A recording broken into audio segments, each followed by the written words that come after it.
అయ్యా RS Praveen Kumar sir alias BRS Praveen Kumar గారు చెప్పుర్రి.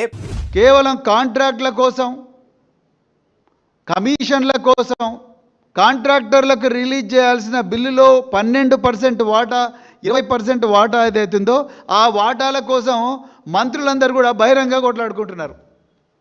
ఇక వీళ్ళు రాష్ట్రాన్ని రక్షిస్తారు.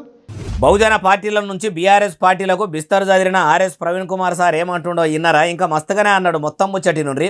ఇలా అడ్లూరి లక్ష్మణ్ కుమార్ మంత్రి గారు, పొన్నం ప్రభాకర్ గారు వాళ్ళు కొట్లాడుకుంటున్నారు. అడ్లూరి లక్ష్మణ్ కుమారు, వివేకానంద్ వీళ్ళిద్దరు కొట్లాడుకుంటున్నారు. పొంగులేటి శ్రీనివాసరెడ్డి, వరంగల్లో ఉండే మంత్రి కొండా సురేఖ వాళ్ళు కొట్లాడుకుంటున్నారు.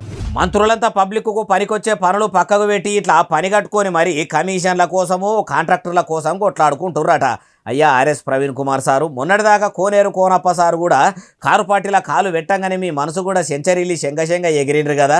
పదవుల కోసం ఆశపడి పార్టీ టికెట్ కోసం ఆశపడి వచ్చిన మీ నోట్లే మన్నుబడేటట్టు అయ్యిందని మనసు మొత్తం నారాజు చేసుకొని 4-5 దినాలు ఎవ్వలకు కనిపించకుండా పోయిర్రట కదా.